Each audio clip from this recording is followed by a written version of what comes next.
Shit. I finally got I finally got it fixed. Okay.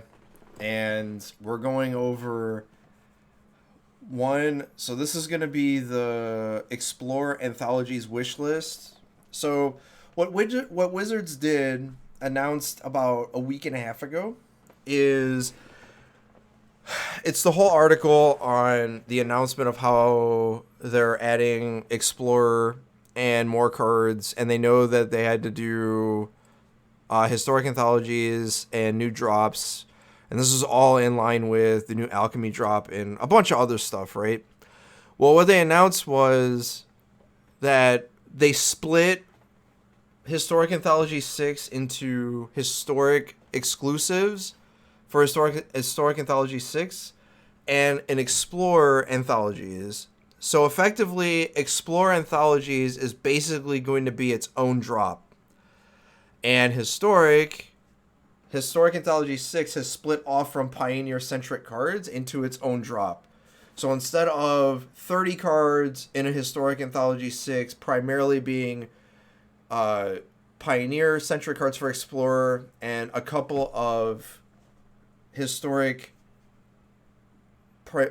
premier cards or historic exclusives, they just split them into two 20-card drops, one Historic Anthology 6, Explorer Anthologies 1, and we're going to go over the wish list for Explorer Anthologies 1.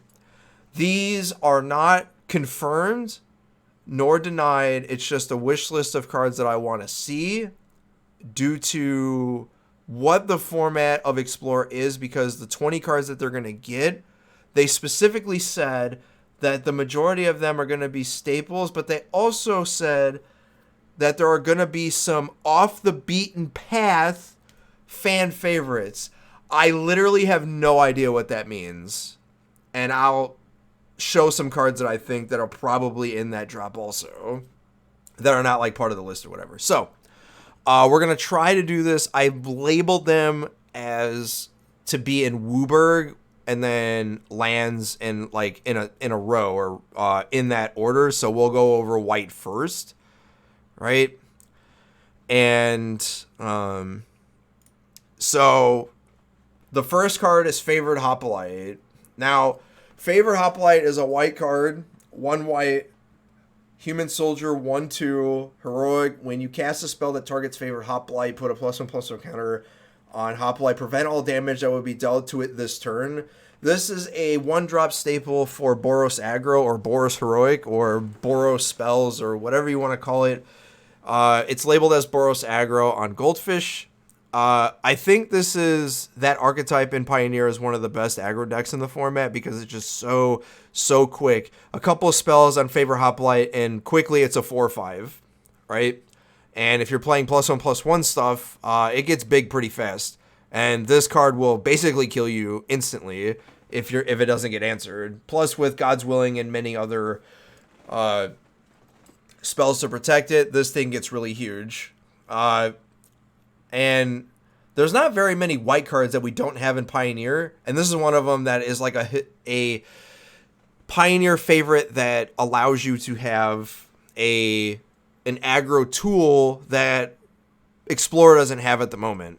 So this is one of the white cards that I want to see, and this is one of the cards that I think should be in, not like, oh, I wish this was in, but it's not a big deal. No, this is one of the cards that needs to be in. All right. Next is Selfless Spirit. As I said, there's not very many white cards that are not in, and careful consideration of a lot of white cards, and Selfless Spirit is one of them.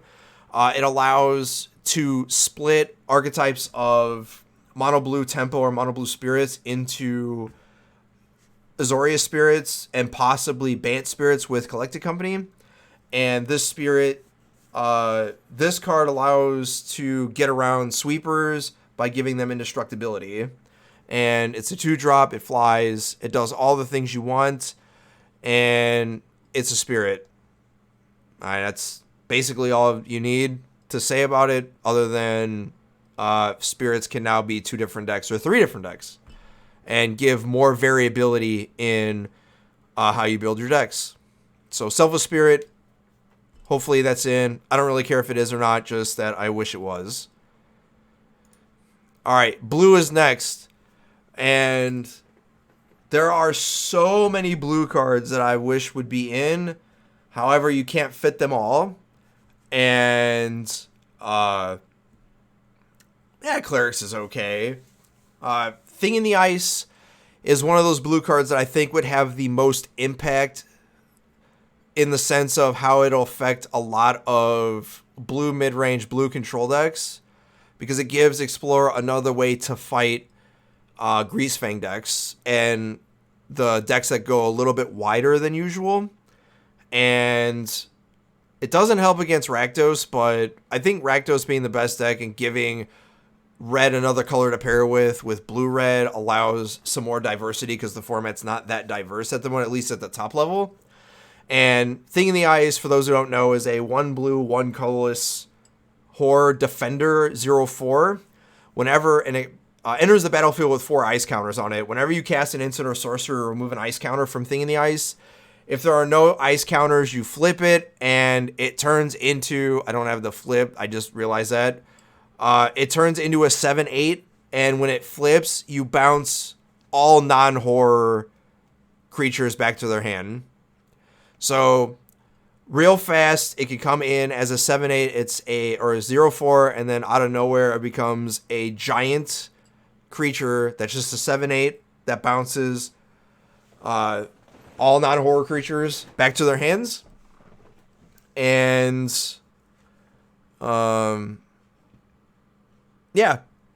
blue-red especially wants this, and this makes this card alone will make Phoenix playable with the next card that I'm about to bring in.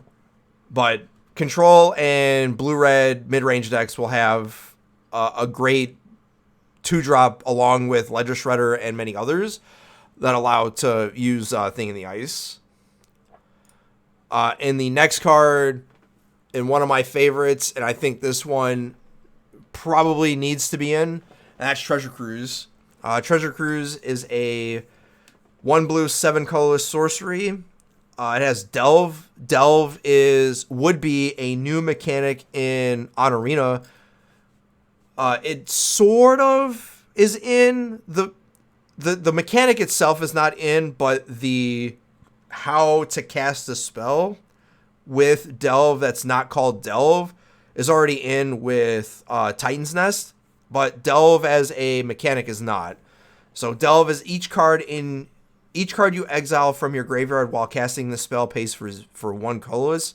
So you effectively can exile 7 cards from your graveyard and make it effectively cost 1 blue, and you draw 3 cards. The reason I want this in is because, and I think it should be in, is because the reason they didn't ban this in Pioneer is because they banned Expressive Iteration instead. So this needs to be in to give blue decks a way to fight the Thoughtseize decks so that they don't just completely just get blown out because the 2-draw spells are just terrible. Of One Mind is garbage, and Reckless Impulse is not Expressive Iteration. And both those together in a field full of removal spells doesn't feel very good. So Treasure Cruise allows you to refill when you've been trading 1 for 1, and you can cast it very early if the opponent's been basically interacting with you a lot, and this allows you to refill without getting completely blown out, while also effectively almost costing 1. But it could cost anything. It can cost 1, 2, 3, 4, doesn't matter. But the fact that you theoretically could draw 3 cards for 1 is enough for this to be in, especially in a format that does not have iteration, and blue-red doesn't have a way to fight the Rakdos or other decks that just grind better than they do. We're on to black, and black has a lot of cards that it could be added, and one of them I think is Bloodsoaked Champion. Bloodsoaked Champion is basically the better version of all the other black 1-drops that are in the format that is not Knight of the Ebon Legion. So it's better than Dread Wanderer, and it's better than not Gravecrawler, but the other one from It's the other 2/1. Basically, if you dealt, not if you dealt damage, but if you had one or less card. Yeah, it's the one that deals damage. The other 2/1 that comes into play tapped. This one's better. This one can't block, but ironically, it's a human. Not that it matters. But this is the better of the 2/1s because you don't need a lot for it to go right. Yeah, Gutter Bones is the other card. This one, you only have to attack. Gutter Bones, you needed to deal damage, and Dread Wanderer, you needed like one or less card. Gutter Bones got put into play, but you had to pay 3, I think. And this one, you only have to pay 2, and it's very, very cheap at what it does, but you have to attack, right? But, like I said, it being a human could also go in the humans deck, which gives another, variety piece, right? So, that'll be one, but really the next card is what I really want to see, and that's Cletus. Cletus is a good card against mono red and all the aggro decks, but it's not too huge to not get, basically owned at 4 toughness. And this card's basically played in every black deck, especially mid-range. This card's a mid-range killer and can theoretically be a control killer too. But basically it does everything you want. It doesn't die to the 3 damage spells.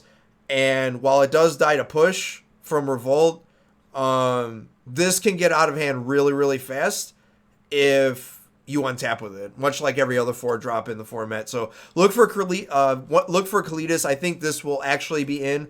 I think both the black cards will be in. So this one is also a fan favorite. I think this one's actually going to be in. On to red. This is the biggest wish of all, is Swift Spear. All right. Red desperately needs a 1-drop that is not garbage, and Swift Spear fits that bill. It's a 1/2 that has haste for 1, and it has prowess. So red deals damage by burn spells, and sometimes enchantments, sometimes planeswalkers, or sometimes all of them, and Swift Spear fits the bill of everything. Also, Swift Spear is good in the blue-red decks because you're casting a bunch of spells. Not to be outdone, this card's also played in Boros aggro. So Swift Spear is one of those cards, one of those 1-drops that is not embarrassing, and you would play 4 of them, that is in literally every red aggro deck because it fits the bill the best, and it's one that should be in to give aggro the tools that it needs. And this is one that is sorely missing in the Explorer format to just basically do what it needs to do. And the other red card is Eidolon. The other red spell that we don't have, or the other red creature, double red, 2/2 whenever a player casts a spell with converted mana cost or mana value of 3 or less, Eidolon deals 2 damage to that player. This card is miles ahead of Cemetery Gatekeeper. It's ironically it's also an enchantment, and which can fill something for maybe Delirium later down the line, but it is a red spell with double red, and for mono red, this is something that is not in the format that's probably needed. Some believe that Eidolon is not as good in Pioneer as it should, but there is no way that you're playing mono red aggro and not having this in your deck. And it does basically everything you want. Excuse me. Onto green. Elvis Mystic is already easily programmable in, and most of the green decks already have Llanowar Elves, but this basically gives them redundancy, and every green deck has it, and I don't see why this can't be in. And it also gives, basically every green deck is going to play this along with Llanowar Elf, so this will be one of those that are just ubiquitous in all of the green decks. Green mid-range, green aggro, there's no control but green ramp decks, such as the mono green Nykthos deck. So I can see this being in. I don't really care if it is, but there are a couple other cards that I left off that I'm just like, I don't want to face right now, considering how poor the format is at dealing with some unfair strategies. But Elvish Mystic is fine, and I think green mages will be happy to see it. The other is Silvacarriotid. I couldn't figure out what other green spell I wanted, and Sylvan Scrying is a little bit too antsy for... I mean, we don't have hidden strings in the format, so you don't really have to worry about like Lotus Field decks per se, but giving Lotus Field decks an easy way to search it up is not where I want to be. And Caryatid allows you to play what most players love to play, and that's 5-color with 5-color Niv Mizzet. And this gives them an easy way to get any color they want without it getting busted out by removal because it has hexproof. And even ramp decks will enjoy it. And could I twist your arm and put Sarek Huckmaster in the slot? I mean, I guess, but like, I think this is a better ad, but I guess so. I don't have the picture of that, so. But yeah, Caryatid, fan favorite. Those who play multicolor decks play this a lot, and it's a very reliable ramp tool for all those decks that are mid-range that are trying to get to 4 and 5 mana. So, I think I only have one artifact in here. I might have two, but Ghostfireblade gives artifact aggro. Since I didn't put scissors in this list, it gives them something to do with their mana. And it's easy to play, and it's very easy to use. And it's a very good complement for those tools. And I like it. And we can play those. So, yeah, this one's fine. I like it. And we're good with it. So, yeah. Scissors, the artifact aggro decks, and that's cheap. And colorless doesn't mean just artifact. It can mean lands, too. Or tokens. Artifact tokens as well. Oh, no. I added another. So, the other card that I was really missing, and I wish we had, and every time, there is a giant difference between playing Moonsnare Prototype and this card, Springleaf Drum. And the major difference is that Springleaf Drum doesn't cost a blue, it costs a colorless. And while they're both artifacts, and Moonsnare has another line of text on it, this one is you tap an untapped creature you control, and this one gives you a mana of any color. And a mana of any color is a lot better than colorless. And a lot of decks could use that, especially in artifact decks. And I wonder if this is playable in multiple decks, and I wanted to see. So I wished for it, and hopefully we get it, because it's in a few decks, and it is a fan favorite, especially for Affinity players. And while we don't have that per se, there are some artifact decks in the format, so maybe we can get those. I only have one land, I think, in the slot. Maybe I have two. But Mana Confluence is the one land that I think the format could use, and any deck can play it. A lot of the 2-color decks like Rakdos and Gruul and all the allied colors that are not doing control stuff can play this and not feel bad about it. And while it does give you lands, or rather any color, this also helps out even historic, which I didn't really talk about in the context of Explorer, but these cards are also playable in historic too. So don't get it twisted that, oh, I only want these for Explorer. I might play historic too, although I think the format is kind of... But for Mana Confluence, any deck can play this, and it's a very good land while also being an untapped source for a lot of decks. And that's where I want to be with this. And it's one of the best lands in the format that we should have, especially on Arena. For those clamoring about Dreadboard, this is the multicolor section. So Dreadboard is an easy removal spell for Rakdos. And while I didn't want to put very many Rakdos pieces into the format, this one is fine. And it's a sorcery. Rakdos should either have this or Terminate, and I prefer this over Terminate, because if you give him Terminate, which isn't in the format, but Dreadboard is a very good 2-mana removal spell for anything, creature or planeswalker, and that's a big deal.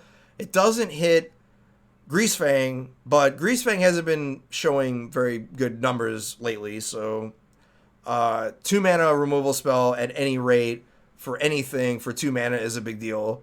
Kind of like why Heartless Act is a very good removal spell at the moment. This would replace a lot of things for Black-Red X decks, right? Especially in this format. Look, so I'm pretty sure this will be in, but if it isn't, I wish for it to be in. This is the one that I hope is in, and that's Abrupt Decay. Abrupt Decay is a 2 mana, 1 black, 1 green, instant. Destroy target non-land permanent with converted mana cost of 3 or less. The reason why I want this is because it says, it has another line of text that says Abrupt Decay cannot be countered, or can't be countered by spells or abilities. And let me tell you, this does not get hosed by anything that has ward. And I think Black-Red would dip into green specifically for Abrupt Decay, because this card is a hell of a lot better than Assassin's Trophy. It doesn't get blown out by ward. It cannot be countered. And yeah, this card's absurd. And especially in a format that has a lot of 1, 2s, and 3s. Excuse me. So yeah, I want this card very, very bad.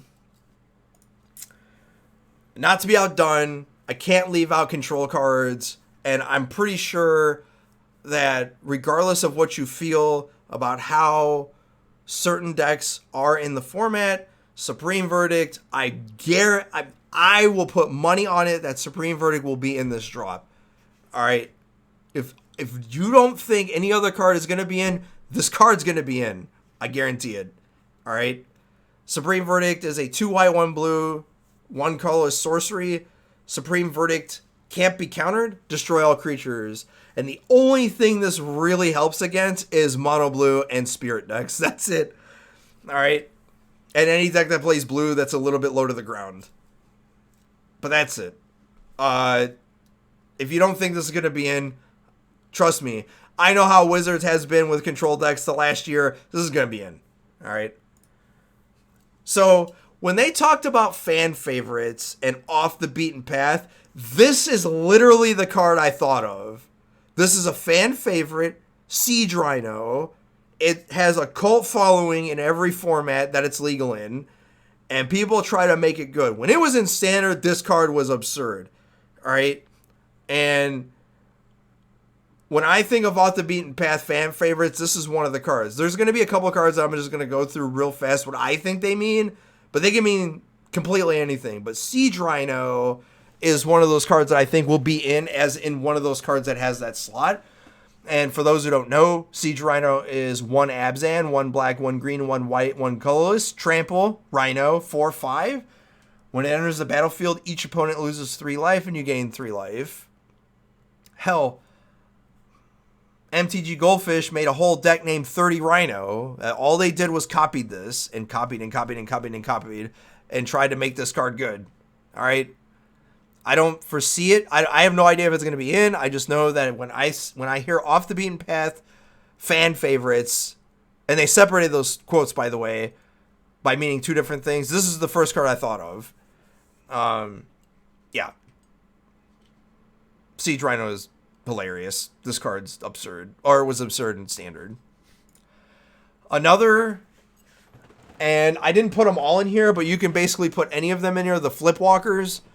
The Flipwalkers are kind of good. They don't see that much play in Pioneer at the moment, but the ones that do see play are Jace, Nissa, and sometimes the Gideon, which is Kytheon. But Jace is usually the one that sees the most play. Nissa not too far behind. The Flipwalkers are fan favorites in that they were a huge hit in Standard, and Jace at one point was $100. So don't be surprised if you see all 5 of them in a set. like as together, because the majority of them saw play, and they are fan favorites. People love them, like especially Jace, Nissa, and Kytheon. Not so much Liliana or Chandra or their flip variants, but they did see play. Another is Mantis Writer. So if there's a human deck running around in Pioneer or Modern or any, this card's in it. And this card was also very good in Standard as a 1 Jeskai, 1 blue, 1 red, 1 white, human, monk, 3/3, and all it has is 3 keywords: flying, haste, and vigilance. And that's it. Smaller Lightning Angel, but a human, and it's in every human deck, and it does just that. Attacks very well. Played in Standard in Jeskai Black, and it was just one of those that 3-drop 3/3s that do that.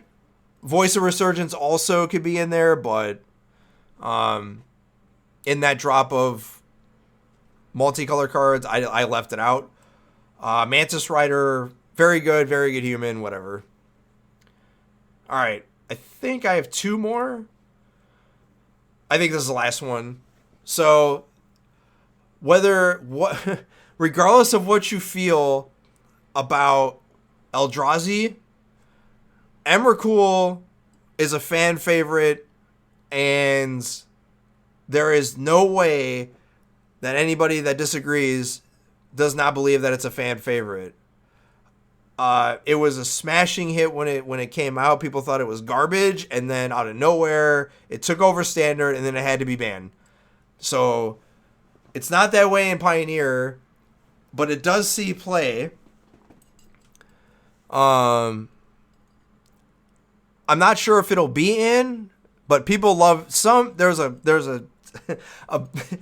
a group of Magic players or part of the community that just loves the Eldrazi because they're ramp favorites and all that. So, and that's any Eldrazi, by the way, from battles. So like World Breaker, Emrakul.